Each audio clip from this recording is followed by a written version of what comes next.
What's up and hello. Today I am joined by Benjamin Kamperman, also known as the Camper Report, and we'll be talking everything NFL, giving our predictions for this upcoming season. The season starts tomorrow. But before we do that, we gotta show the new intro, and then we'll be discussing Let's go. the new football season, which starts tomorrow. Let's do this. Roger Goodell. With the third pick in the 2021 NFL Draft, the San Francisco 49ers select Trey Lance.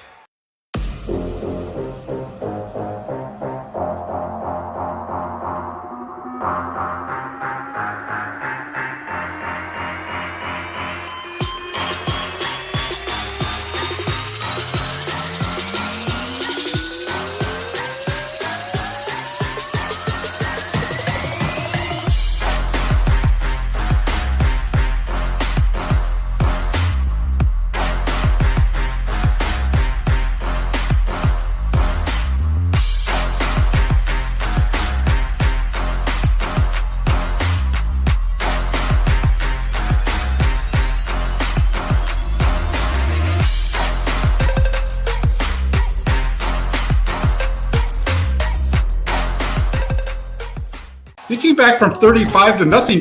Was 35 to nothing down? I think it was to win a game, and he was down 35 nothing at halftime, and he won the game 38 to 35. Was that in the Super Bowl?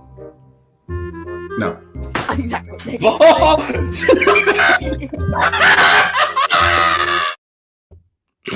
I had to put in the last clip in there, all right? I get it wasn't 49ers team, but I had to put in the last clip in there, okay? If you're watching this jackhammer, I apologize that I put that in the intro, but it was just too good not to put it in the intro, but... Yeah, that was great. I remember like that Brandon Ayuk hurdle. I remember in that game versus the Eagles, that was like the only good play that we had after that like heartbreaking loss. I remember after that Eagles game that we played them in 2020, I was like, we're going to go down a dark path. That was when I truly realized the 49ers might be screwed. So, yeah, good intro, man. That was fun to watch. Good graphics, everything else. Shout out Jesse for putting the music to that intro. I actually made the intro myself. Hopefully everybody liked it. Hopefully everybody likes the new intro. Yeah.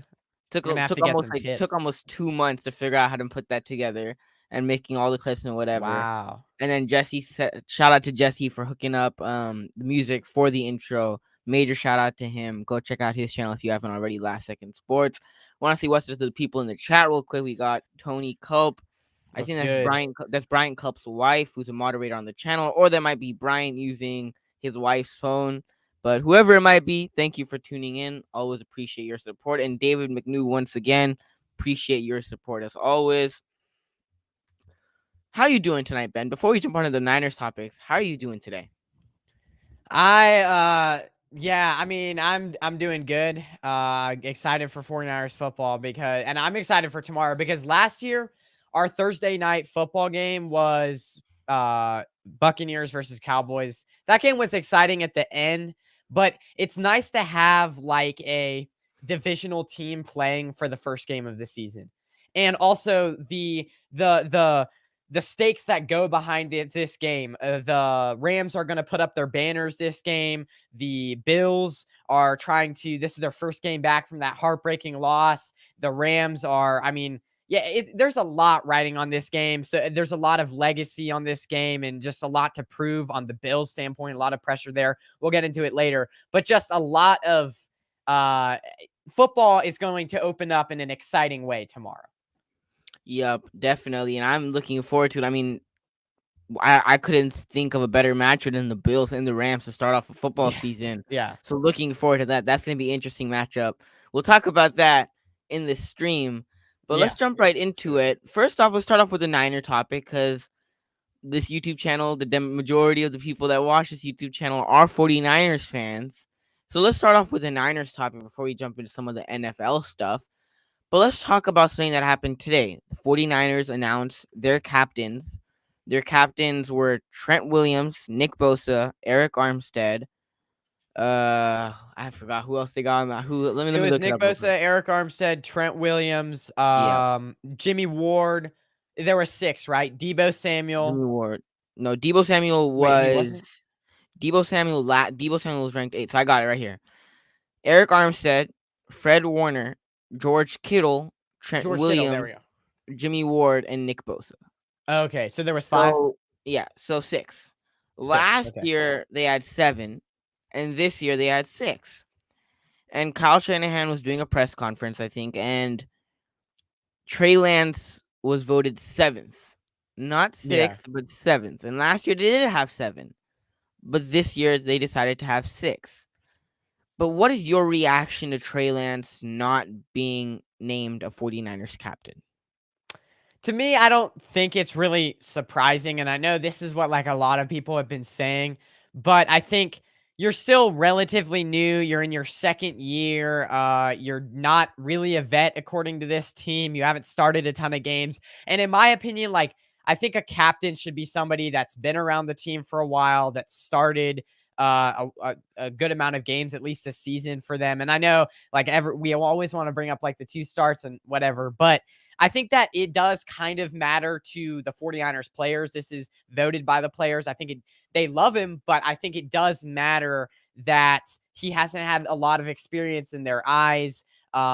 Maybe wait a year and we'll see what happens. I think next year he's probably going to be a captain, but I like the captains. I think Nick Bosa, he's the best player on the defense. Eric Armstead was I think a captain last year. And then Jimmy Ward, definitely agree with that one. George Kittle has been a captain for a few years. Trent Williams should be like, I think the captains were all, I think I agreed with all of the captains that they picked. So I have no problem with this. And honestly, I think Trey Lance is going to have to prove it a little bit more.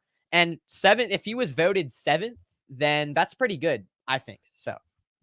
Yeah, I mean, you have to understand, right? Because Trey Lance is in his 2nd year. So if you look at the guys that were voted as captains, Eric Armstead, Nick Bosa, Jimmy Ward, Trent Williams, George Kittle, and Fred Warner, all of these guys have been on the Niners for more than 2 years, right? Trent Williams has been there for 2 years, and now this is his 3rd year. But at least all of them have been there for 2 years, if not more. And all of those guys are phenomenal players. Right. But some of these guys also, like, Nick Bosa's and the Armsteads, a lot of these guys are leaders in that locker room. So when I look at Trey Lance not being named a captain, now, sure, would it have been nice for Trey Lance to be a captain? I guess so. But at the same time, Trey Lance is still young. He's a 2nd-year player. He's not – the guys that they did select for captain are guys that have been on this team for a long time. Those guys are leaders. They know they've been in the NFL. Trey Lance, if he was a captain, it would be nice. But at the same time, it's his first full year as a starter. So he's also still trying to grasp things and learn things himself. Whereas, like, these other guys that are captains have been here for a long time, have the experience, and are leaders on this 49ers team. And have been leaders on this 49ers team. So I don't really take too much out of this. I mean, he's Trey Lance now. I think Trey Lance, we'll see what happens this season, but I don't really take too much away from Trey Lance not being named a captain, only because he's young and he's still learning himself. Yeah. So I don't really take too much away from it. Was Nick Bosa a captain last year? I don't think so. I think that was well deserved. There was someone. I don't think so, because I think last year was Jimmy a captain last year? Jimmy was a captain, I think, in either 2021 or 20. You go ahead. Yeah, Jimmy was either a captain, I think, in 2020 or 2021, but I think he was might have been a captain last year.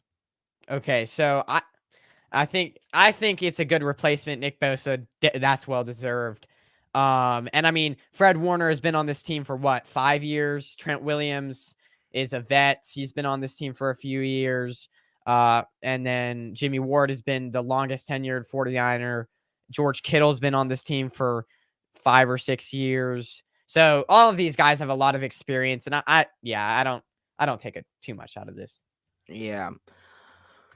Well, let's jump into some NFL stuff. We'll also have some 49ers related stuff in some of these NFL topics. But let's jump right into it. Starting off with, obviously we know Trey Lance came out of North Dakota State University.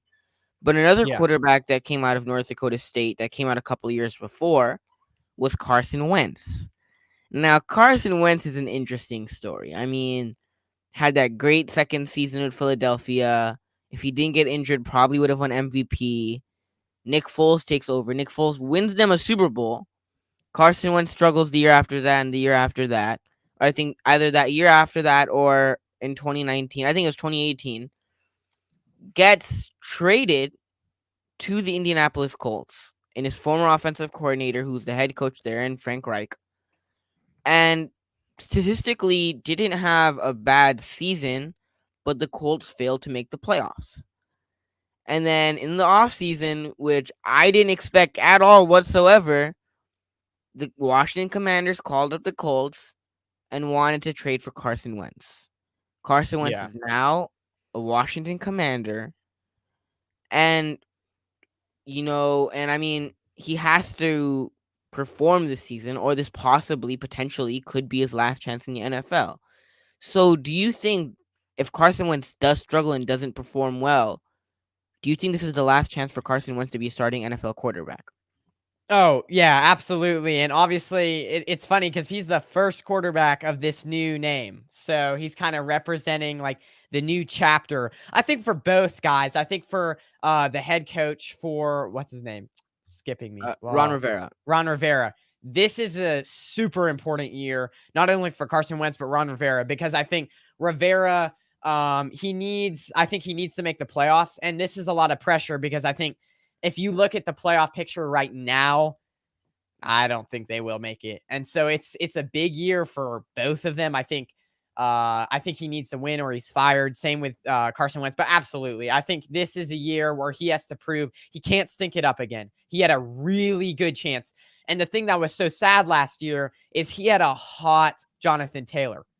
I don't think Jonathan Taylor's going to perform like that ever again. I think that was one incredible season. I can't believe that. So he had a hot Jonathan Taylor, and with a playoff berth riding on it against the Jaguars, you blow it. What does that say about you? I mean, I don't know, man. So yes, absolutely. I think it doesn't help that Taylor Heineke's a 500 career 500 backup that can come in and absolutely win you games. So it doesn't help that he has him behind him. And then, I mean, yeah, so limiting the picks, I think you have to get back to basics if you're Carson Wentz. And it's just funny because 5 years ago, he was an MVP candidate, and now he's almost out of the league. So I think he's going to have to go through like the Jameis Winston phase of like, if he doesn't do good this season, he's going to have to be a backup for like a while, and then he's going to have to try to make another run at it.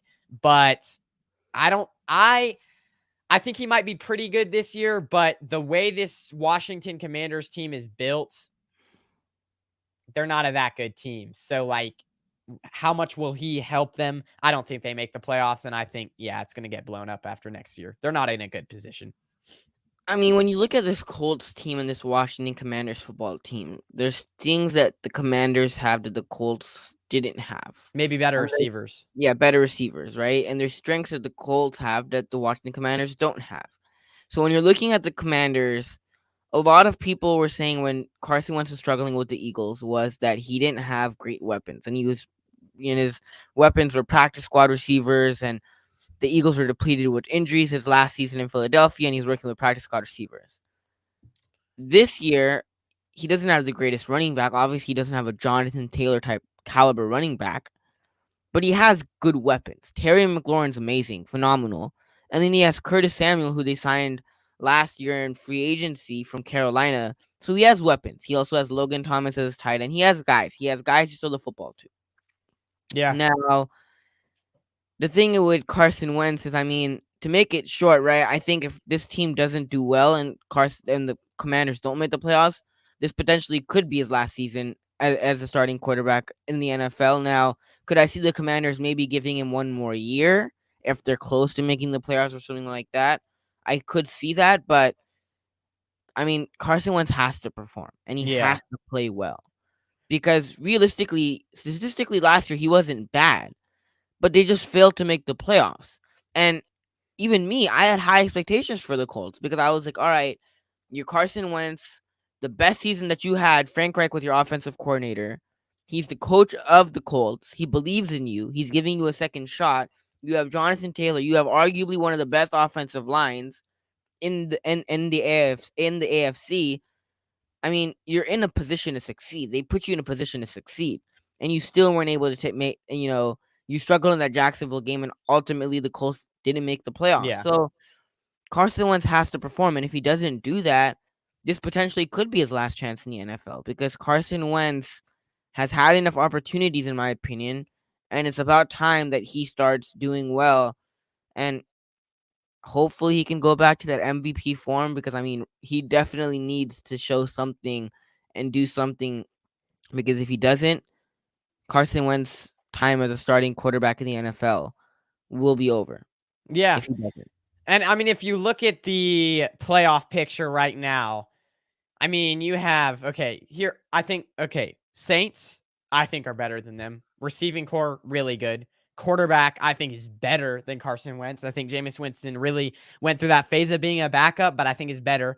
The only question mark is the coaching, but for the Saints. But the Saints, I mean, Ron Rivera, I don't think Ron Rivera is a that good coach either. So so the coaching is a question mark for the Saints. But then you have the Vikings. I think they have maybe not as good of a defense as the football team, but I mean, not football team, Commanders, but they have a better offense.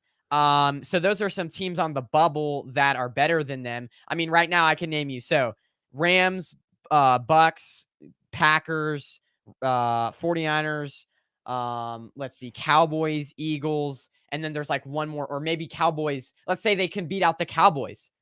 Like they still have tons of teams in that NFC that they're gonna have to beat out. I just don't see it. And I think their division, their schedule, I looked at it, it's not good. So maybe they're gonna have to win a lot of games that they're projected not to. So. Yep, and David McNew says this Commanders defense is pretty good. It is. I mean, a healthy Commanders defense is good. Yeah, You look at the defensive line. I mean, they kind of follow the same thing that the Niners followed. The same, like, the way that they built that defense, the same way the Niners built that defense is having a good defensive line, building in the trenches, where that's what true. they did. They drafted Montez Sweat. They drafted Chase Young. They got Jonathan Allen. I think they drafted Jonathan Allen as well. I mean, they kind of did what the Niners did, where you look at the Niners also. You drafted Eric Armstead. You drafted Nick Bosa. You drafted Javon Kinlaw. You built in the trenches, especially on that defensive side, and that defense is definitely good. So definitely won't disagree. Yeah, and David. Well, and if the Washington Commanders stink it up this year, you said he could potentially come back. If they stink it up, I don't think so, because they have a chance of getting this quarterback class is supposed to be really good.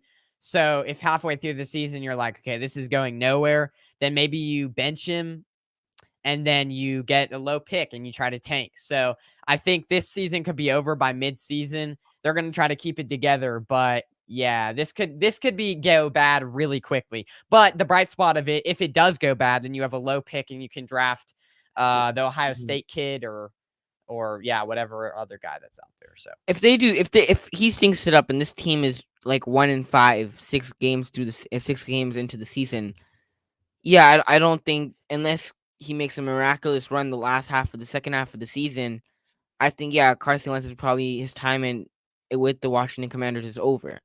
But if Carson Wentz, if they have a winning record, or they're 9-7 or 8-8 or what, I think 9-8. I forgot what it is with 17 games. But if they're 9-8, but if they're close to making the playoffs, and hypothetically they don't, then maybe I could see them giving Carson Wentz a shot for another year, only because if you were 9-8 hypothetically, you're not going to get a top 10 draft pick, and then you're not going to be able to get Bryce Young or CJ Stroud. So if they are in that situation, the best option for that Commanders team would be to stick with Carson Wentz and have Taylor Heineke as a backup for another year. Yeah. The first few weeks are really easy. They could start off hot. Jaguars, before we leave this, Commanders, Lions, Jaguars first week, Lions 2nd week, Eagles 3rd week. This is where it gets rough. Cowboys 4th week, Titans 5th week. That's probably 3 straight losses. Bears, Packers. Their schedule gets pretty rough in the middle, but then they also they have a stretch in the middle of the season where they can make a run because they play the Texans, Falcons, Giants twice in a row, which is weird. So they could potentially have like a 5-game. So their schedule's not bad. It has some stretches there where they could win. The funny thing, I mean, not funny, but bad thing, that running back that got shot. Did you see that? Yeah. Yeah. Anyways. That's tough. That's tough for him. Prayers up to Brian Robinson Jr. from Alabama. Hopefully he has a speedy recovery. We talked about Wentz. And Wentz, we already know, is under a tremendous amount of pressure. Yeah. And so is the 49ers starting quarterback, week 1, in Trey Lance. Yeah. But who do you think is under... Is that me? Did I break up? Amin? Is that... I don't think I'm... Oh, okay.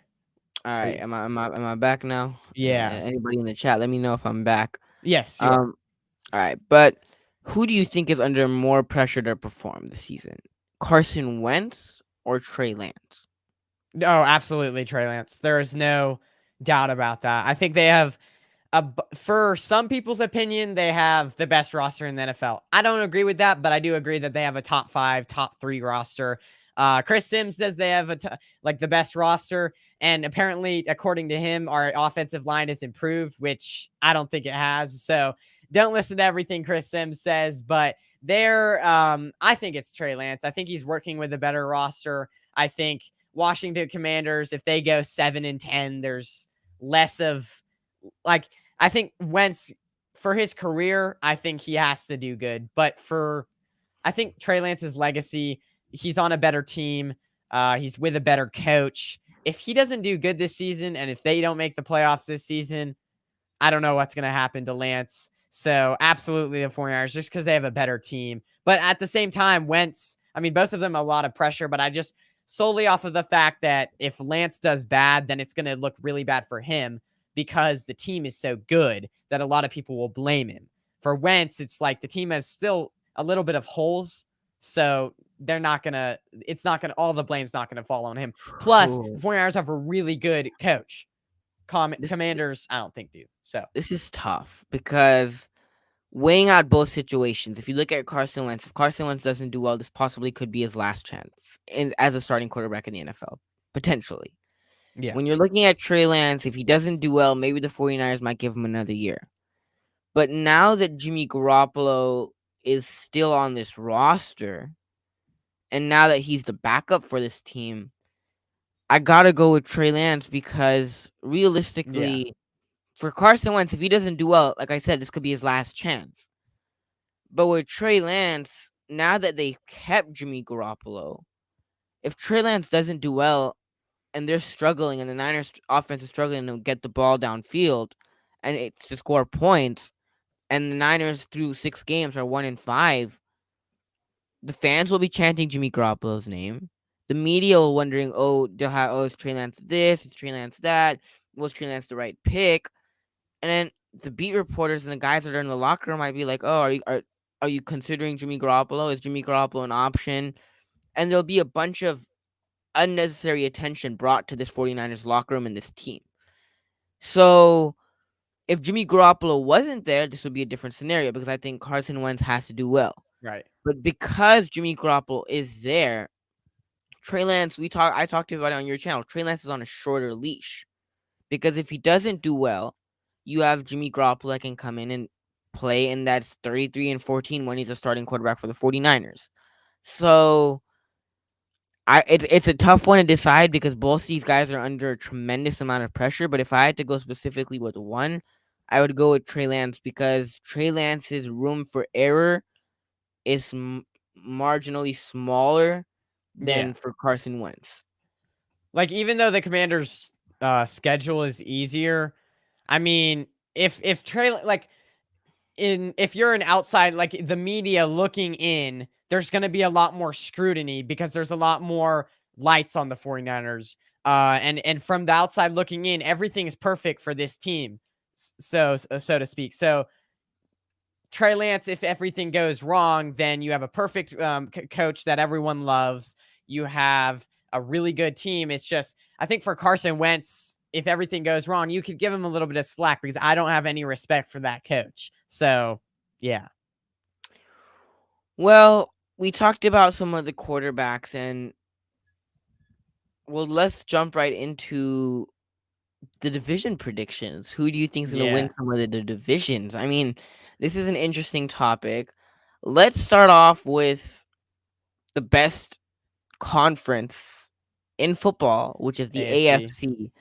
Which, I mean, it's going to be exciting. I mean, like, Yeah. realistically, we could pick a team, and that team could end up like 4th in their division or 3rd in the division. I'm talking about the AFC West, because like, you could pick a team like the Chiefs, and then the Chiefs could possibly end up being the first team in the division, or they could end up being 4th, and you're like, whoa, we didn't see that coming. It's really tough to predict the AFC compared to the NFC. But let's jump right into it, starting off with the AFC West. Now, before I specifically ask you who you got winning the AFC West, and if you had to rank the 4 teams from best to worst, I want to ask you the side question, because the king of the AFC West since Patrick Mahomes has been on the Chiefs has been the Kansas City Chiefs. They've been really darn good. They made it to the AFC Championship numerous times, made it to 2 Super Bowls, won a Super Bowl. But this Chiefs team lost Tyreek Hill. They obviously signed Juju Smith-Schuster. They lost Tyrann Mathieu. This team lost some pieces. So, and not to mention, but we obviously know it, but that whole AFC West got better. The Chargers got better. They improved their team mightily. That Raiders team added Chandler Jones and Devontae Adams. It's just dependent on how well Derek Carr does. And in the Broncos are a talented football team, but the thing that was holding them back was they didn't have the quarterback. Since Peyton Manning retired, they bounced around from Brock Osweiler to Drew Lock to Paxton Lynch. Like, they bounced around a bunch of different quarterbacks. They got their guy in Russell Wilson.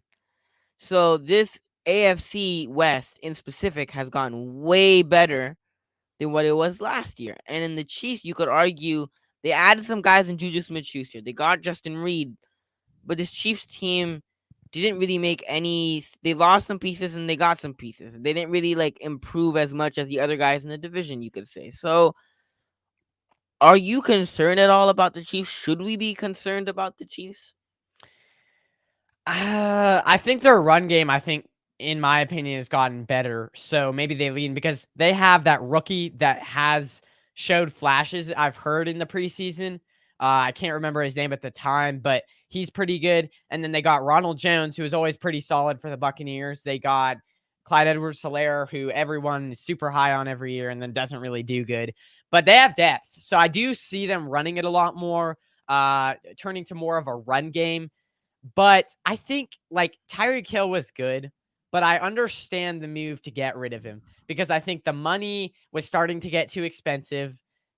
He's like, I think $30 million now. It's crazy. He's getting paid quarterback money. So I understand the move. And I think if Smith-Schuster could stay healthy, he could actually be really good. But that's like a huge if because he hasn't in a while. So Schuster's good. And I think they replaced Tyreek Hill collectively. And they kind of strengthened the wide because before it was Tyreek Hill and like one other good receiver. And then it was not, I wasn't very impressed with that receiving core. Now they have Smith-Schuster, Scantling. I'm missing, the Sky Moore, and then maybe like a few other guys. So I think they do have more depth.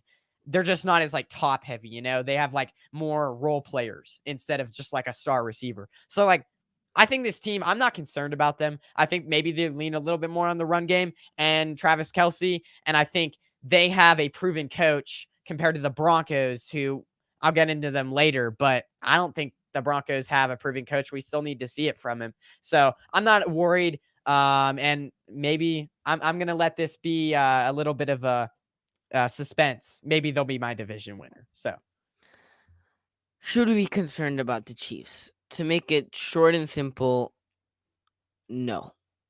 no, yeah. Now, I understand that the Chiefs kind of struggled last year. Their offense wasn't the same. But they lost some guys. We already know that. They lost Tyrann Mathieu. They lost Tyreek Hill. Hard pieces to replace. But they brought in a guy in Justin Reed who's solid, who's a good safety. Yeah. Could argue that he's not Tyrann Mathieu level, but he is not bad. He's a good solid. He's a pretty darn good safety. Then you added Juju Smith-Schuster. Now, if he can stay healthy, that's also another great weapon. And then you drafted Sky Moore. So you kind of replaced. You lost Tyreek, but then you added 2 receivers. Yeah. You lost Tyrann Mathieu. You got Justin Reed. And then you also drafted George Karlaftis. That's true. Who was your first round pick, who has the potential has the upside to be a really good player for you guys this year. So should we be concerned about the Chiefs? No, because the players that they lost, they replaced in their own way. And then I'm a huge Patrick Mahomes guy. If you watched my channel before, you know how big of a Patrick Mahomes guy I am. And I always go back to this example of last year, divisional round, 13 seconds left. You have to go and score a field goal. For majority of the teams in the league, you could argue and say the game is over. There's no shot that there's no shot that our team in 13 seconds goes down and scores a field goal. There's no shot. But with Patrick Mahomes, if I was a Chiefs fan, I still had some belief that Patrick Mahomes and that team could pull it off. And what did they do? They pulled it off. Now, obviously, we know what happened at the end of the game. I feel bad for Josh Allen because Josh Allen played an amazing football game. He had an A+ performance. He was perfect. He was perfect the whole game. You can't do more if you're Josh Allen in that situation. But Patrick Mahomes does what Patrick Mahomes does. And when you need him to make something happen, he does. Yeah. He does, right? And that's the thing. I mean, this Chiefs team, like I said, they filled their holes and they filled their roster with the players that they lost. They got some good replacement and good options. And then you have a guy in Patrick Mahomes. And I'm a huge Patrick Mahomes believer. So I trust Patrick Mahomes. I trust this Kansas City team. I trust Andy Reid. And they didn't really lose that much outside a couple of guys. But when you still have pretty much the same group of guys, you added some players. And then you also still have Eric Bieniemy, who's your offensive coordinator for the last couple of years. So, no, I'm not concerned about the Chiefs. Now, do I think they could either I could see them obviously win the division, or I could see them, third or fourth or whatever it might be, because this division is just so stacked. But at the same time, am I concerned about this Chiefs team? No, because I trust in Patrick Mahomes. I trust in Andy Reid. And the players that they lost, I think they did a good job going on and finding replacements for. Yeah. Yeah, totally. I agree. Let's talk about this AFC West a AFC little West, bit. man. You said you potentially might pick the Kansas City Chiefs to be your division winners. Who you got? Look, all the other divisions, I don't really care about the top 4, but who you got from 1 to 4? Who do you have being the worst team and the best team and the worst team? I think they have the best coach in this division, the Chiefs. I think Raiders coach not Mike McDaniel. What's his name? Raiders coach. It's the guy from New England. I'm blanking. Oh, I had his name. It's something Daniel or McDaniel. Yeah. Anyways, he had a stint with the Broncos as a head coach back like in the early 2010s, I believe. Josh McDaniels. There we go. I was Mike McDaniels, Josh McDaniels. I was mix them up. Yeah. So, I mean, he had a stint. I don't know when it was, but I know if you talk to any Broncos fans, they'll tell you he was bad. Now, he's grown a lot. That was like 10 years ago. So I think he's going to be better than what he was that year. But I think he is that's an unproven coach that still needs to prove that he's good, because last time he had a head coaching stint, he stunk it up and went back to New England and was good a good coach over there, but not a head coach. So that's still a major question mark. Staley, I think I like him, but there is some questionable things there where you're like, I trust Andy Reid a lot more than Staley here, like a lot more. So they have the best coach. I think they have the best quarterback. Not by much, because I think Herbert's going to be good. But I mean, Carr's definitely levels below him. So I'm going to go, I'm going to go Chiefs winning it. I have too much faith in this quarterback and in this coach to let it be like, I think the Chargers have a lot of hype, but JC Jackson, I think, is missing this first week, and they have a tough game against the Raiders, first game. And I think the Chiefs have an easier game against the Cardinals. So Broncos, unproven coach. Then after that, I'm going to have to say Chargers, very close. I think it's going to come down to the last game. It's going to be a dogfight. I think there's a lot. If they can stay healthy, there's a lot but already they're coming into week 1 not healthy. I believe Joey Bosa's not playing and JC Jackson. So they might lose that first game, which is really important against the Raiders. Revenge game. That's going to be a must-watch TV as well. But I'm going to have Chargers number 2. I think there's just too much talent there. There's a good running back core. There's Justin Herbert, who I think is going to have his best season. Then I got to go. Tough. Broncos country. Let's ride. Or are you going to go with Raider Nation? This is honestly, like, literally the thing about this division is, like, we could be saying this right now and it could be completely opposite. Here's the thing. You could. Yeah. Go ahead. It's so tough with this division. It really is.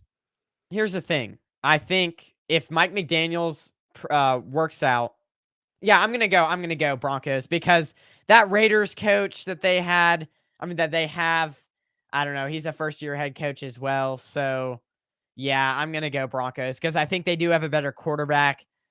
They've built the pieces, and for them, I think if Hackett works out, then I think it's Broncos and then Raiders, but very close. I think all 4 teams are making the playoffs. So this is tough, honestly, especially the first one to pick. It's tough. Because like I want to say Chiefs, right? We talked about it earlier, but like, it's so tough, man. It's literally. Yeah, I'll go Chiefs. I'll go Chiefs number 1. I will go with the Kansas City Chiefs number 1, because I believe in Patrick Mahomes.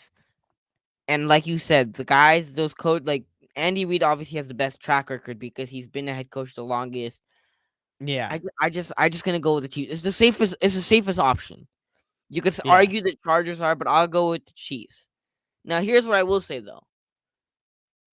I wouldn't be surprised if the Broncos were number 1. Over the Chargers, because here's what I'll say to this.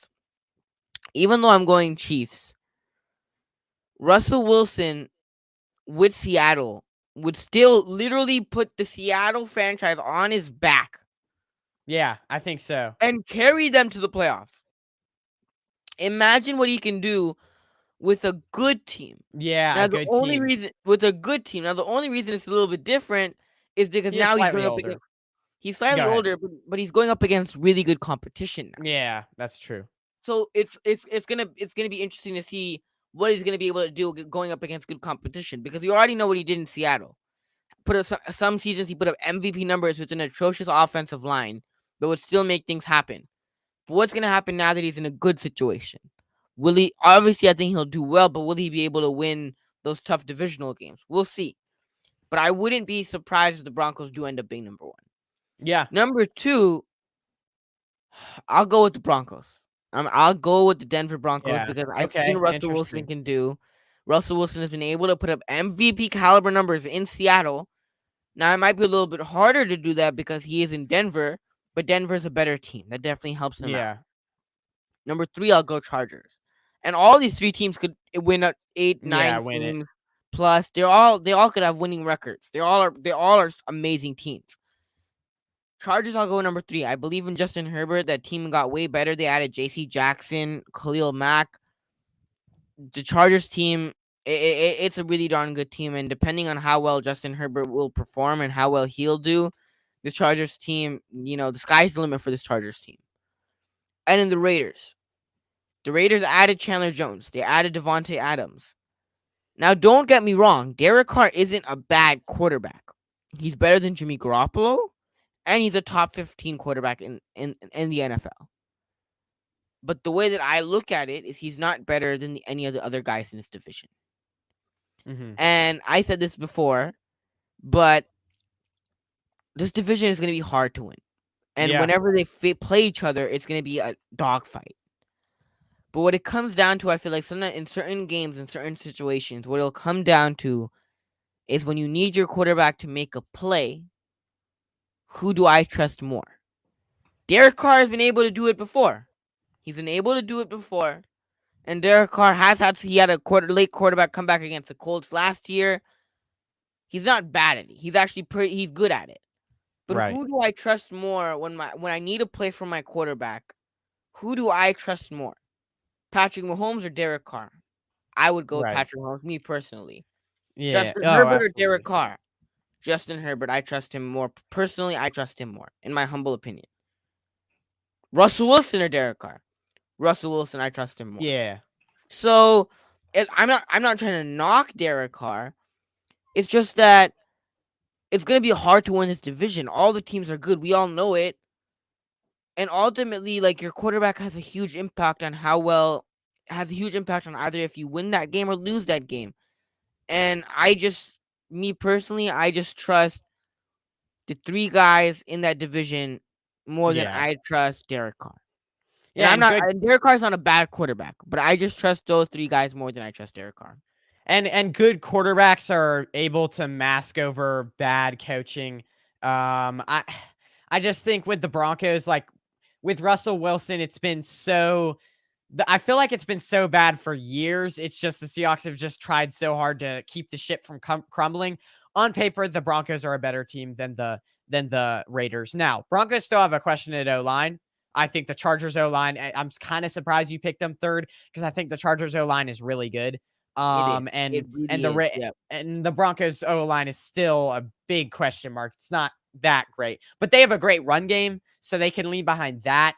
And Hackett, they were in Green Bay, weren't a heavy run game, so he's gonna have to come up with ways, I think, to lean on that run game because you have a really good run game that you can lean on, and then you have Russell Wilson. So yeah, I just think that we're going to see a new Russell Wilson that we haven't seen in a few years because that Seahawks team, I feel like, has been bad for now 4 years. It's just been like they've just been like trying to control it. So, I mean, Grandizer in the chat. Let's go. What's up, Grandizer? Appreciate you for tuning in. He says, "Hey, Amin and Benny, how you doing today? I'm doing great. Thank you for tapping in with us. Hope you're having a good night. I am hitting the like button to show support. Definitely appreciate that. If you haven't already, hit that like button. We also got Josh also in the chat. He says, "Mean the dream." He also says the AFC West is stacked. Appreciate you also for tuning in. Definitely gotta play some more. Definitely gotta play some MLB or Fortnite with you soon in the future. And then we got CG Ruthless 49ers talk. Go check out his channel. I know he started a new channel. I think this is the new channel. If you haven't already subscribed to CG's channel, CG's new channel, go subscribe to that at CG Ruthless 49ers Talk. Go check that out. Do you both have Goosey on Goosey's galore for this NFL season beginning tomorrow? I'm excited, man. I'm excited as well. I'm not going to be able to watch the first part of the game, but I'll probably try to tune in for the second quarter. But yeah, for sure. Yep, I'm definitely excited as well. Steph Curry, baby. And we got Steph Curry in the chat. What's up, Steph? Hope you're doing well. But let's move on to the AFC South.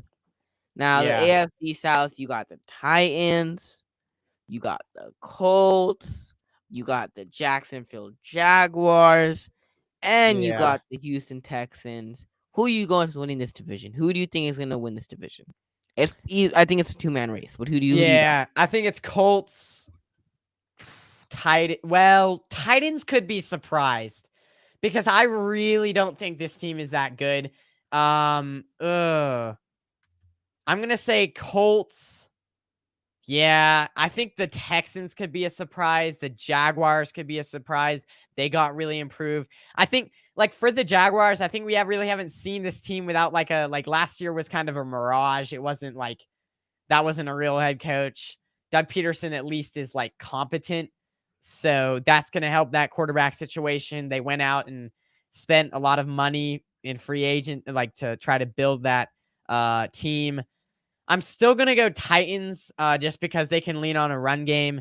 But I'm going to go Colts, Titans, and then Jaguars by a close margin behind the Titans. I think they're going to we're going to see a lot out of them with ETN. And they have some weapons there. ETN, what's his name? The guy that they caught from the Cardinals. Why is my mind spacing today? Christian Kirk. They have guys there. So the Jaguars and then Texans by also a close margin. I think, winner of this division, I think the Colts. I think Matt Ryan, I think that's the best quarterback. I mean, he was better than Phillip Rivers. He's better than Phillip Rivers was. And then you have Jonathan Taylor. You have Michael Pittman. So I think this team is going to be pretty good. And then you have DeForest Buckner. You have a really good defense, good run game.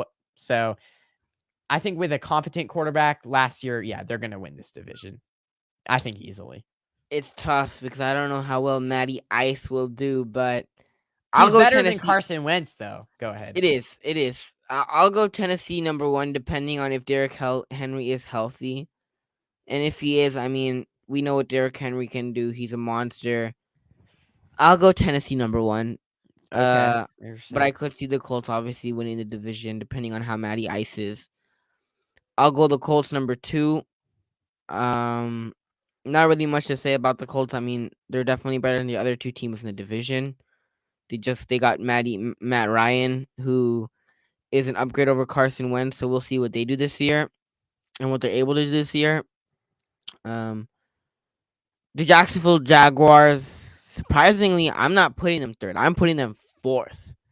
Right. Oh, I'm putting the Houston Texans 3rd. No, I think you picked the Jaguars number 3. I got the Houston Texans number 3. Okay. I think with that team, last year they had a better record, and I think the Jaguars have some guys, and I think they definitely improved with Doug Peterson. But I don't know, man. This Texans team, they had a good game against the 49ers, and it's just preseason, so not going to take too much away. But there's just something about this Texans team that I think they could their upside is maybe 5 wins, whereas the Jacksonville Jaguars, I mean, their preseason was atrocious. Like, their preseason was okay. Yeah. They didn't win a game. They have guys. They have talent, but I don't know if they're there yet. Where even the Texans, I don't think they're there yet, but I think I could see when the Texans and the Jaguars playing, I could see the Texans beating them twice or splitting. I think the Texans, I think it'll be close, but I think the Texans might be 3rd by 1 or 2 games above the Jacksonville Jaguars. Yeah. And then lastly, the Jacksonville Jaguars. They're a talented team. They have some pieces. We'll see what Trevor Lawrence can do. They got a new head coach, but they're just not there yet. Yeah. That's true. I think Texans quarterback, a lot more proven. But I'm looking at the Titans schedule. I think will go 1-3 because they have Giants first week, Bills second week, Raiders third week, and Colts fourth week. So that's tough. And then, I mean, and then there's a point in the season where they have Titans. They have Colts again, but then they have Chiefs, Broncos, Packers, Bengals, 4 games in a row. And then Eagles, that's 5 games in a row. And then 2 games later, they have the Chargers. So that's a tough schedule. That stretch, they're going to have to win. And I don't know. Yeah. So, and they get the harder teams because they were first in the division. So, yeah, this is tough. This is not tough. I don't know what I was thinking. I was thinking about the AFC West. I was like, this is going to be tough. No. But it'll be interesting to see what happens with this division. Yeah. Moving on to another interesting division. We talked about the AFC West. You know, something about both AFC West and East that's just so intriguing. I mean, the Patriots the offense has some concerns. The offense didn't look too good in preseason. There's some speculation about that.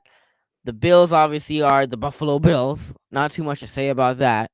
And the Miami Dolphins, who Mike McDaniel, former 49ers offensive coordinator, is now the head coach of the Miami Dolphins, which is definitely interesting. I'm rooting for him. I hopefully that Dolphins team does well and succeeds. And then you have the Jets. We have the Jets. Good, talented team, but the division is just it's tough. It'll be tough to see what happens with this division. But who do you got? Who do you got being number one? Do you know if Wilson is coming back for week Wilson, 1? I heard the soonest that he can come back and play is week 4. Yes, that hurts. That's them. the thing. That's the killer for the Jets because week 4. Yeah. Yeah, that's tough. I mean, I think it's no problem Bills, and I think the Bills have gotten stronger this year like we talked about. I think they have actually James Cook, love that guy. Like they have a better run game. So hopefully they can establish a little bit of run game. I think a big reason why they passed it so much last year was because of Dayball. I think now he's gone. Now that offensive coordinator, he has raised some questions I've heard. So they're going to have questions there, but if they can get back to the run game, their offensive line is improved. I think they're going to be a good team. I think this is not even a doubt about in my mind. They have improved, and then the run game's improved. So I absolutely think that this team's going to be number 1. Dolphins number 2. I think I would pick them over the Patriots because I'm concerned. I am. The Patriots receiving core, I mean, their offensive line, well, their receiving core, I mean, it's Kendrick Bourne, Nelson Aguilar, there's the Devontae Parker. So that's okay, but they made a lot of reaches in the draft. They reached for that offensive lineman in the draft who was supposed to be like a 3rd round center and he went first. And then I don't know, man. I just think that offense is a little bit I don't know. I think the offensive line hasn't improved. They lost guys. That's a big question mark. Mac Jones, I think they've gotten worse, the Patriots, from last year. So, yeah, I'm going to go Dolphins. I think the Dolphins on paper have a lot more talent than and now that they have, I think, a coach that will run it a lot, I think they're going to be good. I think the Mike McDaniels is going to try to recreate that 2019 49ers team. And that's one team that could be a surprise, a Bengals last year that could make the deep playoff run this year, and then 4th, obviously, Jets. I think you'll agree with me. Before I make my prediction, appreciate Daniel Berry officially Rams 2022 champs. For tuning in, definitely appreciate it. Like, I mean, this is the first time or like second time that I've had a Rams fan in the chat. I wish it said 49ers 2022 champs, but obviously that didn't happen, and just a bunch of nostalgia came into my mind about how the Niners lost the NFC Championship game and how sad that was. But thank you for tuning in. Thank you for tuning in. Any viewers welcomed into any viewers welcomed in the chat. But AFC East, I'll go Bills first. Not really much to say there. Bills are clearly the best team. They're a lot of people's Super Bowl favorites in the AFC. I'll go Miami number 2 because that Patriots offense looked bad. Yeah, it was. Now, it's bad, right? And especially that Mac Jones interception. Like, if Trey Lance threw the interception that Mac Jones threw in double coverage, fans would be like literally like it would be blowing up. Literally, fans would be like, "Oh my goodness, Trey Lance, Trey Lance!" Like, when Mac Jones does it, nothing. It's like, all right, Mac Jones, okay. It was just preseason. Yeah, that was a bad interception. Yeah. Now I think Mac Jones is not bad. He's not a bad quarterback, but that was definitely a bad interception. I go Dolphins number 2 because I believe in Mike McDaniel. I think he won't rely on Tua Tagovailoa too much. I think that they're going to try to run the football like the Niners do. Run the football effectively. Run the football. And Tua's in a good situation right now. They brought in Teron Armstead. He has a good, solid offensive line. They added Tyreek, Jalen Waddle, Mike Gesicki. He has weapons. So when you're looking at this Dolphins team, Tua's Tua has been put in a situation to succeed. Now he just has to go out there and do it. I don't think Mike McDaniel's going to rely on Tua Tagovailoa to throw the ball 40 times and, win the ball with his arm. No, I think there's going to be a combination of running the football, having a good, effective run game, and having Tua Tagovailoa throw as much passes or a limited amount of passes as they can, and just and like kind of like the Niners did with Jimmy Garoppolo. But he's put in a situation to succeed, and I think Mike McDaniel's gonna have a hell of a year, depending on how Tua Tagovailoa does. And depending on this is gonna be interesting. It's a new head coach. It'll be interesting. I'll go Dolphins number 2, Patriots number 3, obviously because of the Patriots' struggles offensively. A lot of question marks there. I mean, they went out and spent so much money in free agency, but ended up with like Nelson Aguilar and Kendrick Bourne, which it's like all right, like those guys are meh, and you spent so much money on them, and those guys are just meh. Right. So yeah, and then the Jets. One yes, also, yes, I was gonna put it out at the end, but yes, subscribe. Yeah, thank you so much. Subscribe to the Camper Report, David, or anybody who isn't subscribed to the Camper Report. I think David is, but anybody that isn't subscribed to the Camper Report, go subscribe to the Camper Report. He's only 2 subscribers away from 200 subscribers. So if you're watching this afterwards, go check it out. Links are in the description. YouTube, Twitter. Follow, subscribe, do that.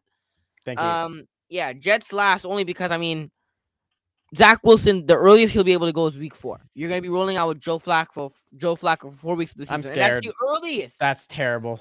The earliest that he'll return is week 4. Right. What if he misses 5 games, 6 games, 7 games? This team, I don't really expect much from this team, but I thought this would be a good year for Zach Wilson to develop and get more game experience as a second-year quarterback. Yeah. He's injured now.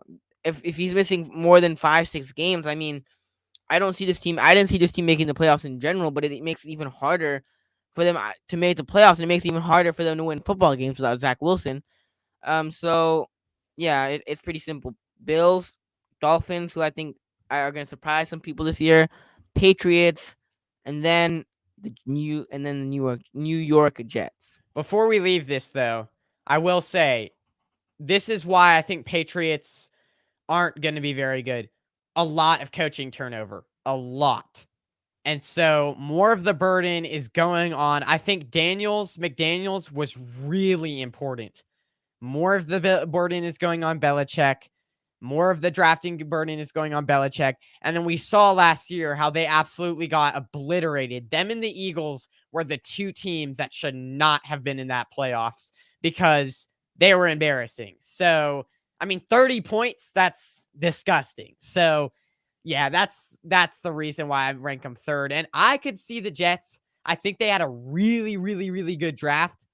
I could see the Jets potentially, because they have an easier schedule, potentially jumping the Patriots because they have bright spots on that team. They're not good, but they have bright spots. So, yeah, Runa, shout out for you tuning in.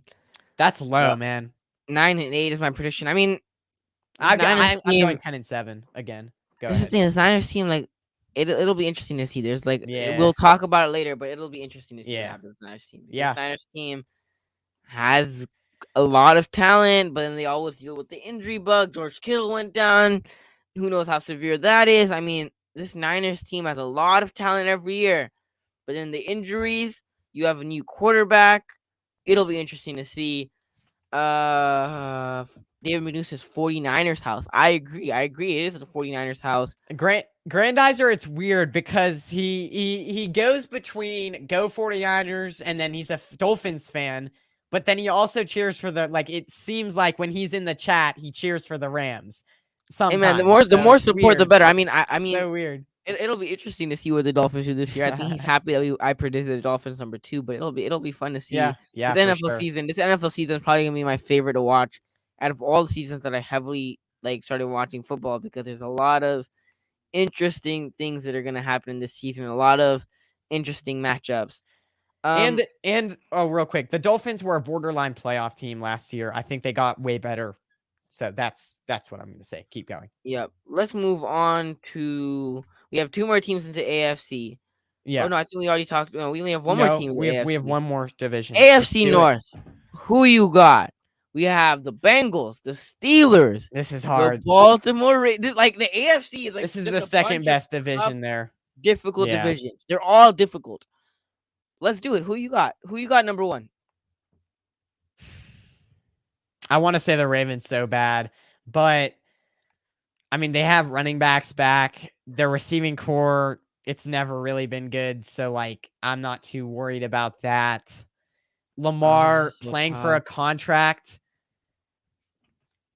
I don't know, man. I think their defense got really good. They did add a new corner. I'm skipping his name at the time, but they did get better on that defensive end. They added, yeah. So, I mean, the D-line got a little bit better because they added a few players there. I gotta go. Like, I think Lamar, he's taking a bet on himself. He's definitely gained a little bit more weight, I've heard. I'm gonna say Lamar Jackson, the Ravens, number 1. I think this team is.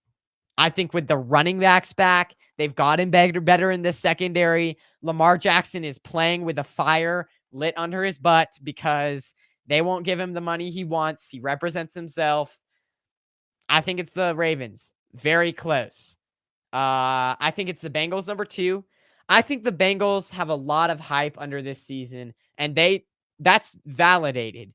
But for some reason, I feel like it's just they're gonna have. I'm gonna look up both schedules in a minute.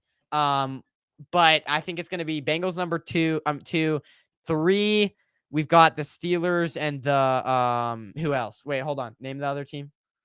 Steelers, Browns. Browns.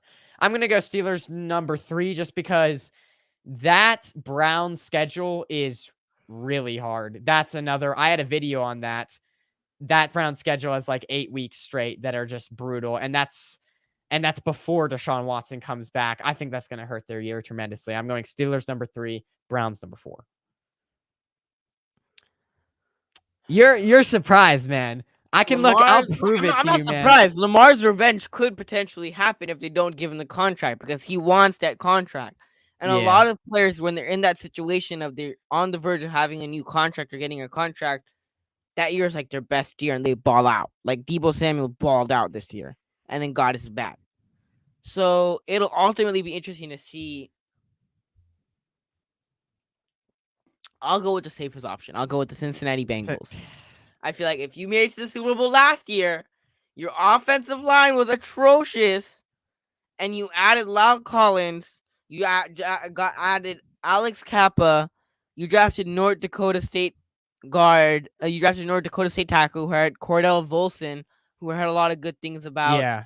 This Bengals offensive line is a revamped Bengals offensive line. They did a lot to improve it this year and give more time to Joe Burrow to make decision making and to make good decisions and to get the football out. So the safest option is the Bengals, and I'm going with the Bengals. Do I think they're gonna make it to the Super Bowl?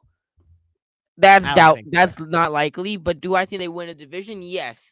I could see them winning the division by 1 or 2 games because this Ravens team, a healthy Ravens team, can be scary. And Lamar wants that contract. And if they don't get it done by Friday, which is the deadline, Lamar's going to have an amazing year. He's going to have a year where he's dominating. So it'll be interesting to see. Ravens number 2, obviously. I think that's a pretty easy choice. Now it's between the Browns and the Steelers. I think Brown's schedule is just too brutal. Yeah, I'll go Steelers number 3. Mike Tomlin hasn't had a losing season as a head coach in his entire coaching career. I think you have 2 good quarterbacks in Mitch Trubisky and Kenny Pickett. The advantage that Kenny Pickett brings is that Kenny Pickett played 4 years at Heinz Field, now known at, I don't know what it's known as now. I forgot what it's known as. Yeah. But played at Heinz Field because that's where Pittsburgh also plays their game. Pittsburgh, the college team, also plays their game. He played at Pittsburgh, yeah. Yeah. Pittsburgh University. They play at Heinz Field. Okay. So he has 4 years of experience there playing at Heinz Field. So he has the experience. He's played on the field before. And then on top of that, if Mitch Trubisky struggles, you have a guy in Kenny Pickett who can come in. And he has 4 years of experience in college. So he's an experienced college quarterback who's had multiple reps in college, multiple years as a starter.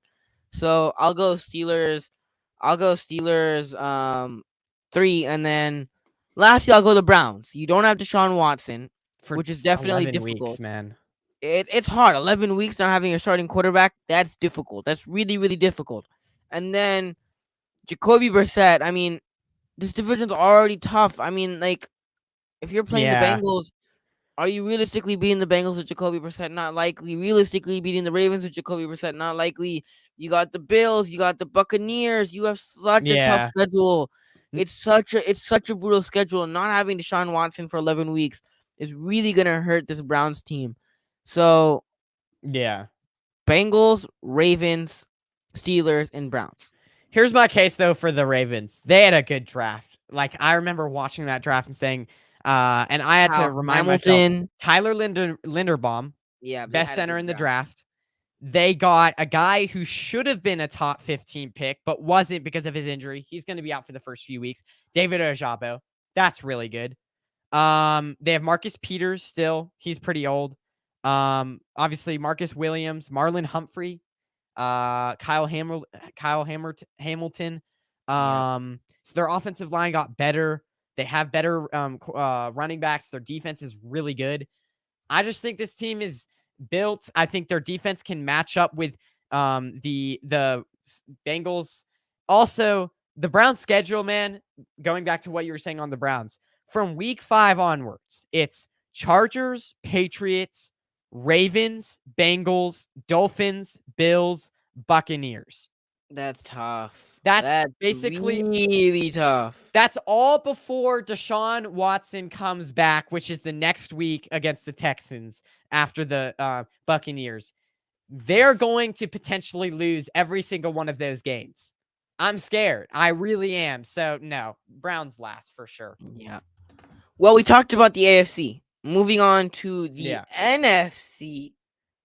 The NFC, yes, sir, the 49ers are in the NFC. Moving on to the NFC. Let's start it off with the NFC West. Who you got?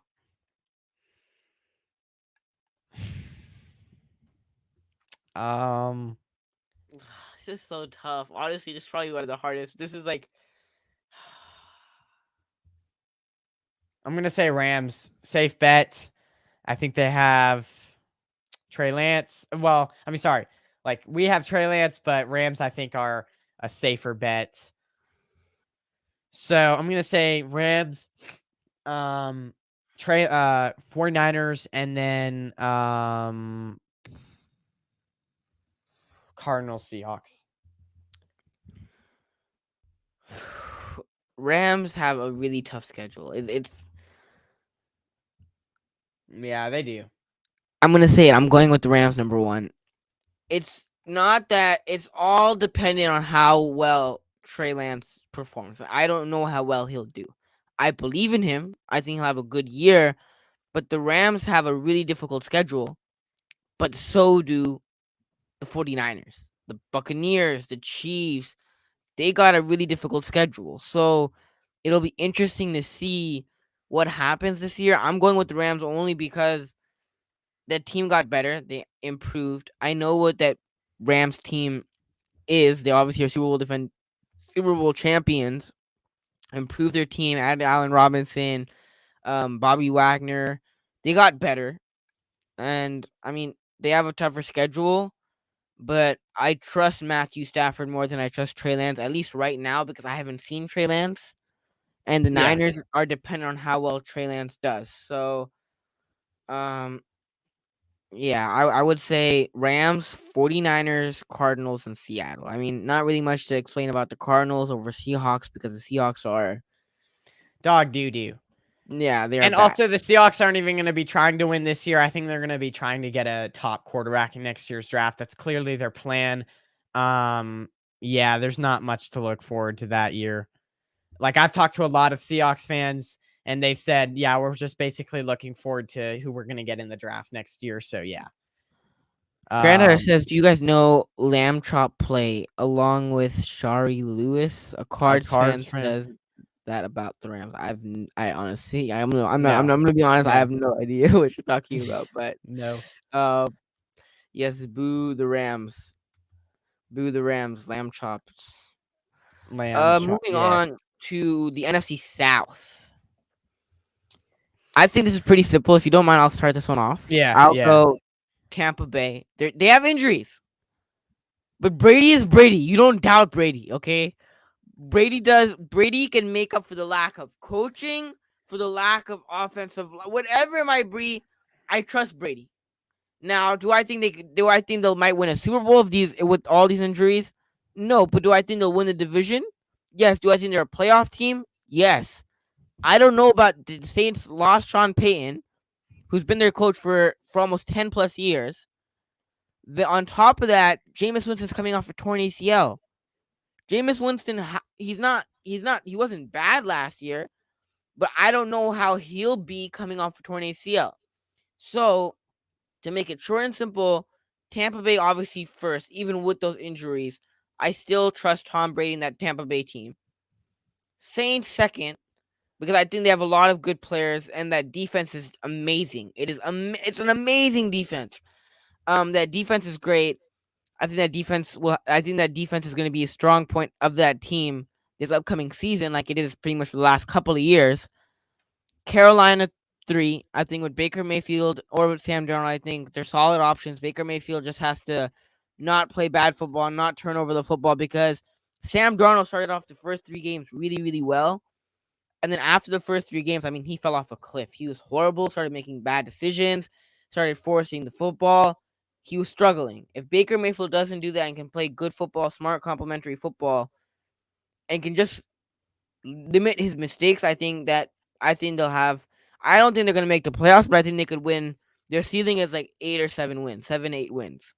And then the Falcons have some good pieces. Cordell Patterson, Drake London. That's interesting to see how he'll pan out. Kyle Pitts. They have good weapons. They have good pieces, but they're just not there yet as a team. As a whole team, they're just not there yet. I believe in Arthur Smith. I think he's the long-term option for the Atlanta Falcons, but that team just isn't there yet. The Falcons aren't there yet. So, Bucks, Saints, Panthers, Falcons. My biasness wants to say Saints first, and you know what? No, I'm just kidding. No, I think. Well, and the thing that makes me want to say Saints first, because I think the order that you go in is mostly right, except the top 2 teams. Todd Bowles is still like super unproven, as well as the other Saints dude. But he has Brady. He has Brady. Yeah, but that offensive line interior, when Brady has a bad interior, he does bad. And I just think 45 years now. No, I'm gonna go Bucks, because that receiving core goes 6. It goes 6 receivers deep. Like it is Julio Jones, Mike Evans, Chris Godwin, Cameron Brake, Rashad Perryman, and Russell Gage. That's insane. Let's go. Brian made it. What's up, Brian? Thank you for tuning in.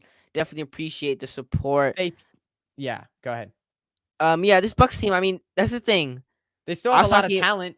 I was talking about this with my teacher, because my teacher is a diehard Bucks fan. Not a diehard Bucks fan, but he's a diehard Tom Brady fan. Shout out to my teacher. God. School teacher. I know. I was like, come on, man. I was like, oh, damn. Like, really? Diehard Brady fan. I was like, we can't be friends now. I'm just messing around. He's my teacher, but I was talking about it. Like, this Bucks offensive line, I could see it going either 2 ways. Tom Brady can make up for the lack of that offensive line not being good, also because he has the weapons and Mike Evans, Chris Godwin. I think that definitely helps. I can see it's going 2 ways. The offensive line, Tom Brady makes some faster, smarter decisions, and he gets the ball out quicker. And you have some quick passes in the offense to have Brady get the ball out quicker. On the other hand, this offensive line won't give Brady enough time, and right when Brady makes a decision, he won't have time to get the ball out. He gets sacked, and that takes a toll on his body over time. Yeah. So, I mean, it'll be interesting to see, but the reason why I have the Bucks first is because, like the guy said, I think Brady can make up for the lack of the offensive line not being good. Not to say that he's like gonna roll out to his left and scramble or whatever, but I think I trust Brady's decision making over Jameis Winston's, and that's why the Saints are number 1 for me because even with these injuries, I trust Tom Brady more than I trust the Saints. I trust Tom Brady to make better decisions than I trust Jameis Winston. I trust Tom Brady. I know where he wants. I trust him to know where he wants to go with the football over Jameis Winston. I trust Brady's decisiveness over Jameis Winston's. So it'll be interesting, but I would say Bucks number 1. Panthers maybe a sleeper team. Their defense is quietly good. They have a fixed offensive line. They got deep wide receivers. CMC. I mean, talking fantasy a little bit. I mean, CMC is so hard to draft in fantasy. No, it's such a risk. It's such a risk. I had the 2nd pick and I drafted Austin Eckler over him. I mean, dropped that class from his schedule. Did you see? This is another thing that's going to make Tom Brady worse. Did you see Tom Brady's haircut? He looks like Jimmy Neutron. If you have seen that show, is it like the really the dude with the dew? Yeah. I saw that.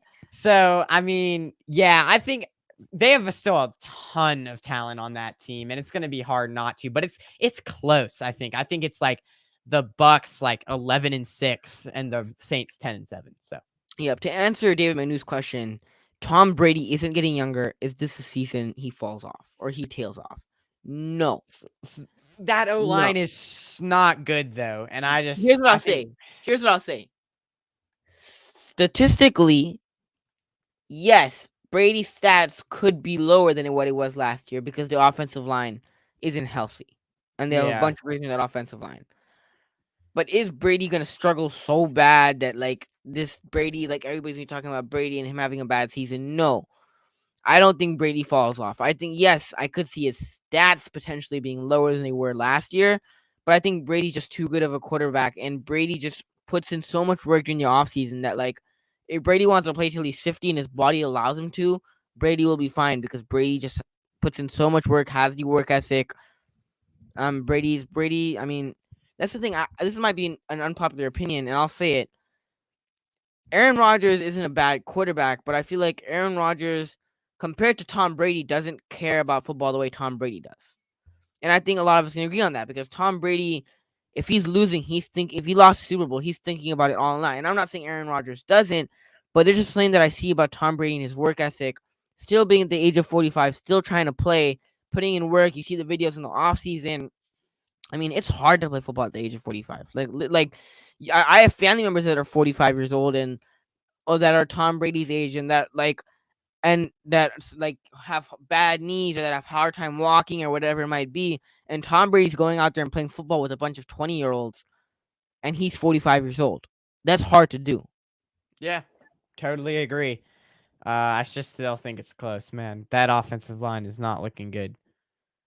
But Leonard Fournette saved me in a lot of leagues, so I'm gonna be honest. I let go Leonard Fournette, and then Leonard Fournette had like popped off. Literally, he popped off.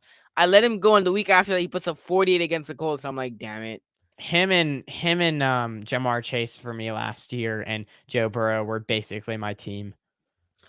Moving on to the last 2 NFC Division predictions. And then we'll have quick award predictions, and then we're gonna get on out of here, cause I got school tomorrow. So yeah, me too. We gotta wrap this up, but let's do this. Let's do this real quick. NFC North. Who you got? I don't really think we gotta go into depth, but who you got? I think it's pretty simple. Packers probably number 1. Number 1. I'm saying Vikings number 1 because I'll explain. I think their offense is better. I think this is the year where they do it. I really do. Their defense isn't very good. Their run game, but I think they still have enough. They still have Kendricks on that team. They have a team where I think Justin Jefferson could be in the running for offensive player of the year, man. I'm gonna say this team, man, because they have Justin Jefferson, who's gonna have a better season than Jamar Chase. He's gonna be the best receiver this year, and I love the Packers defense, but that offense. Here's the thing: the Vikings offense. I think it's gonna be tied. I think it's gonna come down to tiebreakers, but the Vikings defense is not concerning enough that they can. And this is where the test is gonna be, because they meet this week. The test is gonna be matched because I think the Packers offense is not explosive enough to expose the Vikings defense. It's not great, but I don't think the Packers, I think the reason why they were so good last year was because of Davante Adams. He's gone. Their offense is not going to look nearly as dominant. I don't know, man. I think it's going to be close, but I'm going to pick the Vikings. See, I didn't expect that. That was, for me personally, it was way out of left field. But could I see them doing it? Yes, but is it likely? No. Real quick. So, sorry, but real quick. Vikings, Packers, Lions, Bears. Go ahead. Packers number one. It's not even. I think the Vikings. They're a talented team. They're a talented football team. But like, I mean, Aaron Rodgers is just so good. He's like so damn good at football. Like I like Aaron Rodgers. Yes, he lost Davante Adams. It's gonna be harder for him this season. But I think what helps Aaron Rodgers and this team, what benefits them with the loss of Davante Adams, is that now that you don't have Davante Adams, in certain situations last year, they would force feed the ball to Davante Adams, and Aaron Rodgers would always. It worked. It worked, but like look at that NFC divisional round game. The Niners neutralized Davante Adams. They did whatever to stop him, and that Packers offense couldn't get anything going. Now, yes, it was really cold. It was whatever it might be, but that team force-feeded the ball to Davante Adams a lot in certain situations. Even Michael Four will try to scheme up plays to Davante Adams, and it works, and I understand why they do it. But it's not like in the playoffs, it didn't work in that game. And I think only relying on one receiver in every situation, it's not always going to go in your favor. Even though Davante Adams is an amazing receiver, it's not always going to go in your favor.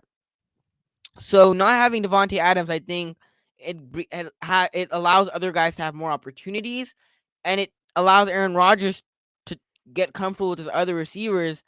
And it allows Aaron Rodgers to not just rely on Davante Adams to make plays, and it helps him, but it gives other guys opportunities instead of just scheming up the ball for Davante Adams over and over again. See, Grandizer agrees with me.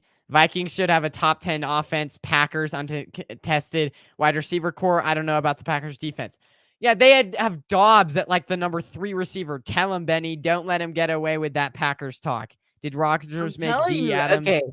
Every year we talk about the complimented each other. I don't know, man. This is an argument that could go on forever. I trust Aaron Rodgers. The Vikings can do it. But if I was a betting man, which I'm not, by the way, but if I was, would I bet on the Vikings? I can't be, obviously. But if I was, would I bet on the Vikings to do it? No. It's not likely. Can they do it? But I mean, I just don't see it. Vikings should have a top 10 offense. Packer untested wide receiver core. I don't know about the Packers defense. They have question marks, but I trust Aaron Rodgers. Aaron Rodgers is one of those guys that can elevate for the lack of coaching and for the lack. They have a good offense. They have a pretty solid offensive line. Man. We'll see. We'll see. But I'm telling you, don't doubt the Packers. Okay. Vikings second. Bears third. Lions fourth. Yo, not the Lions have a talented team. Let me finish. I freaking love Dan Campbell. Dan Campbell is a phenomenal coach. He's a player's man. Everybody loves him on the team. He knows how to get the most out of his players. He knows how to motivate his team and push his guys. He's an amazing coach. I think the Detroit Lions found an amazing head coach in Dan Campbell. Yeah. I think they're talented. But that team just isn't there yet, Ben. Okay, you have the Bears isn't there yet either. The team isn't there yet. Yes. The Bears' offensive line is so bad. The Bears' offensive line is atrocious. But at the same time, the Bears have more talent than the Lions do. Outside of, okay, we can name it, right? If I was building a team, I would rather have Justin Fields over Jared Goff. The receivers, yes, you could give the edge to the Lions. I say the Bears' defense is better than the Lions' defense. Yeah, but I think it's tough. But that's the thing. The Bears, I could see them winning like 6 games this year. Yeah, it's tough. In tight games this year, I don't see either Justin Fields. Like, Justin Fields could do it, but in tight games, if in tiebreakers. Lions were in a lot of close games last year. They were. And I think they've gotten They better. were. So if they're in those tight games this year, they can win it. Now, they don't have a quarterback to win it, but Justin Fields has a worse offense. They're not going to win in tight games this year. I trust the Lions more just because the offense is a lot better. Their offensive line is a lot better. The running backs are a lot better. Their offense is levels above the Lions. I just don't. Yeah. The Lions, I agree. The Lions have a good offensive line. Wide They have receivers, good tight ends, receivers. every position TJ on Hawkinson's great. offense, man. Offensively, yes, you could argue the Lions are better. But they're not even that That bad, dude. Bears I don't defense. know, man. That's the thing about this team, man. Guys, I'm not a Dan. I'll I'm hold not you a to your Bears. word, man. I'm not a Bear. I'm not a Lions hater. I'm telling you, I want this team. I want the Lions to be successful. I want the Lions to come number one in this division. I'm rooting for the Lions this year. I am rooting for it, but I just don't see it from the Lions team this year. I think they still have some. They just don't have. They just don't have it yet as a complete roster. Yeah. I'm not saying that they're not. I think they could win 5 games this year. I think they can win football games this year. I think they're probably going to up that win total from what it was last year. But I think the Bears, I think people are doubting the Bears. Yeah. I think the Bears team do I think the Bears team are going to make the playoffs or do anything special? None No. of those teams. But I think the Bears have a better Lions- linebacking core. Roquan Smith, they have better linebackers. I think the Lions are like what, Alex Anzalone or some other guy. So Bears have the upside there. I just know that running backs, Lions are better. Jamal Williams, DeAndre Swift. Tight ends, Hawkinson is better than Kmet.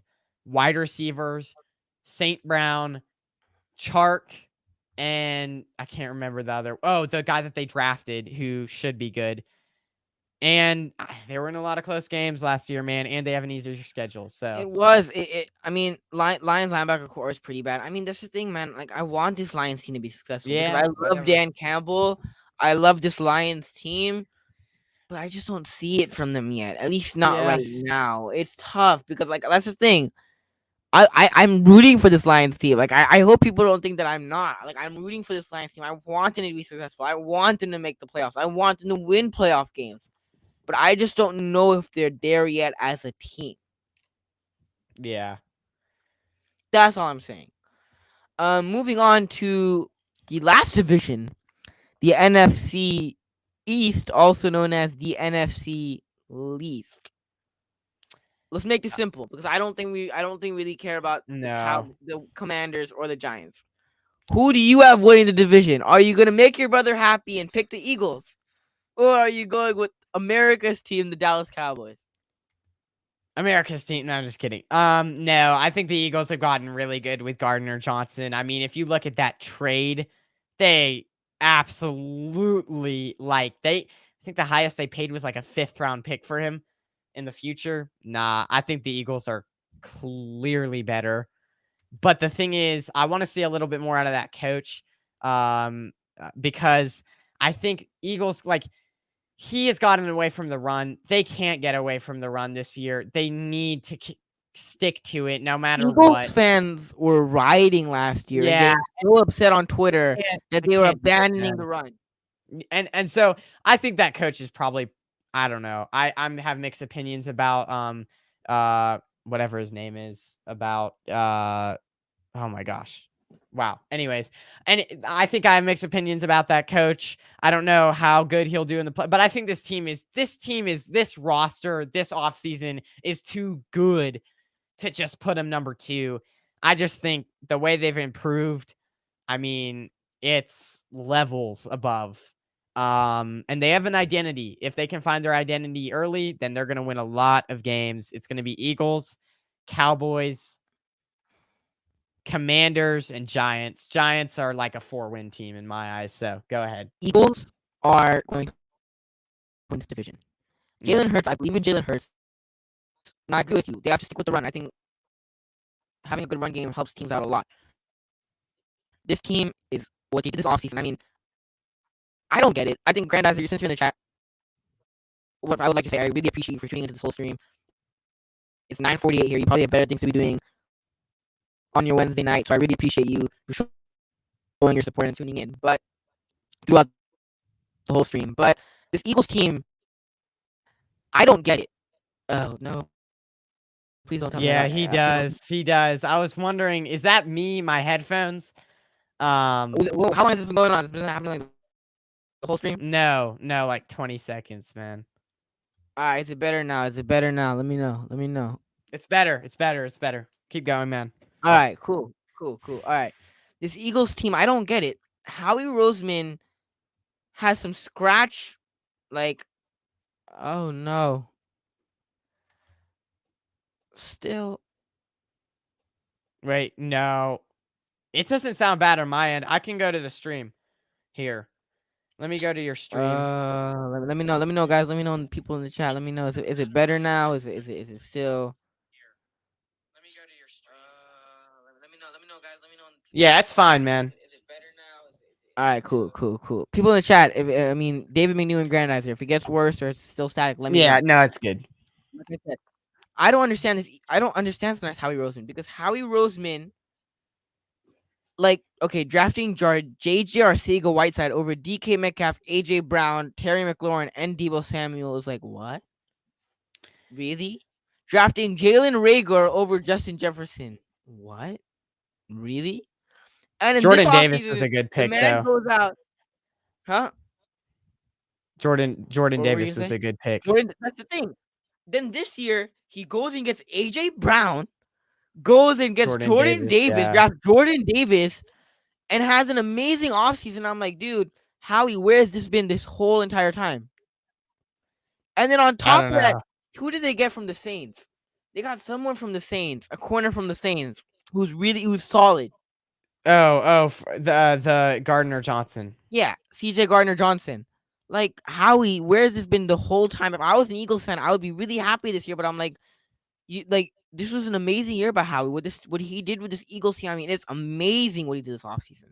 I think the pressure got to him. I think they needed that. I think they had to sit down, him and the owner or whatever, and were like, this year is like last year. I think there was a lot riding on that year, and I think they wanted a lot of expectations, and they said, we're not getting blown out in the first round. And this year they're saying, we're going to surround Jalen Hurts with all the weapons we can get. And then if he fails, then it's all over. So this is a prove it year for both of them. Yep, it's going to be interesting to see. And then I got Dallas second, and then we're not really going to discuss the other two teams. I think Commanders 3, Giants 4th. Not really too much to go into explanation there. Dallas, we'll see how that team lost. Obviously, Amari Cooper, that team lost. Randy Gregory, that team lost some pieces. I don't think it's going to be very good. It's not. It Zeke's a year older. It definitely helps to be playing in the NFC East or the NFC East. But we'll see what that team does. It's going to take a lot from Dak Prescott in order to... Zeke's older. Yeah. Howie Roseman got more power after Doug Peterson. That is true. That definitely is true. That's true. And maybe it's some of those picks that they got wrong were Doug Peterson's. I think they were. So, yeah. Let's do this. We got some season awards. Last thing before we get on out of here, because I got school tomorrow, like I mentioned. But I'm gonna be staying up till like 1 tonight doing homework. It's okay. Yeah, I got homework also, but I got homework to do. No, it's good. This is so fun. First thing, thank you for having me on my show. Not a burden at all. This was a lot of fun. So like, don't ever no, this was fun. So keep going. Let's. Appreciate that, man. I appreciate you listening to us. I feel like you should be getting some sleep, but I really appreciate you for tuning in. Definitely means a lot. Nice. Definitely appreciate your support, Grandizer. Season awards. I did a Niners season awards yesterday, but now we're talking about league awards. Oh no, my webcam kind of just fell on me, but you're good. Not my webcam. Not my webcam. I mean, my ring light kind of just fell on me. But, no, you're. MVP. Who do you have as the most valuable player of 2023? Yeah. Who are you going with?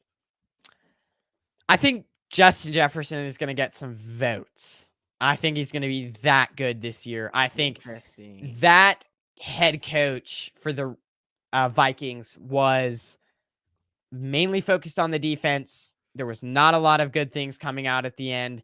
I think that head coach, great change. That's another reason why I picked them over the Packers. So enough of that. I think it's going to be a quarterback again because usually it is, but I think It it's going to is. be Justin Jefferson, probably Josh Allen, I would say. I think a lot of teams are picking this Bills team to do really good. I'm going to go Josh Allen, but it's going to be close between Justin Jefferson, Josh Allen, Patty Mahomes, maybe. Yeah. Moving on to Offensive Player of the Year. Justin Jefferson, man. I'm going to pick him. I think he's going to have a great year. Justin Jefferson for sure. This is tough. I'll go Justin Jefferson as well. I think that's the pretty obvious point. I'll go Justin Jefferson. Yeah. I have a lot of expectations for him. Defensive Player of the Year. I'm going Nick Bosa. I think Defensive player of the year? I'll go at my Niners. I'll go Nick Bosa. I don't know. Yeah, maybe. It's just hard because last year, who was it? I don't know. It was TJ Watt. TJ. Oh, yeah, maybe it will be Nick Bosa if he won it. Yeah, it could be. I could see Nick Bosa winning it for sure. Off the top of my head, maybe Aaron Donald if he has a good year. But yeah, I mean, I don't know. Yeah. Yeah, it'll be interesting to see. That's all we got for tonight, Ben. Any final thoughts before we get on out of here? We finished. We made it to the finish line. Yeah. I mean, this was great, man. Thanks for having me on. It was a pleasure to have you on. Go if you haven't subscribe to already- his channel if you haven't already. If you haven't already subscribed to the Camp Report, he's only 2 subscribers for 200. So if you're watching this afterwards, the link is in the description. Subscribe to the Camp Report. Follow him on Twitter. Both links are in the description. YouTube, Twitter. If you aren't subscribed to my channel already, please go do so. We are trying to get to 1K subscribers as soon as possible. So please sub to the channel if you haven't already. Appreciate everybody for tuning in. Grandizer, appreciate your support. David McNeil, Coach Brian, of the year. Go ahead. my amazing moderators. Coach of the year, Dan Campbell. Dan Campbell. No, I'm just kidding. I wish though. Coach of the year. Even if he goes 8 Kyle and 9, Shanahan. I'll go Kyle Shanahan. Okay. I think I'll he go doesn't Kyle even have to have Shanahan. a playoff year to be Coach of the year. I'll go Anyways. Kyle Shanahan. I don't know. I mean, I honestly, it's Coach of the year. It's hard with Coach of the year because there's a lot of injuries with teams and certain things like that you can't predict. But that basically wraps up the show. I appreciate everybody for joining me in the chat. Appreciate you for joining me as well. Football's back tomorrow. Rams versus Bills. Appreciate everybody. We'll see you guys next time. Peace.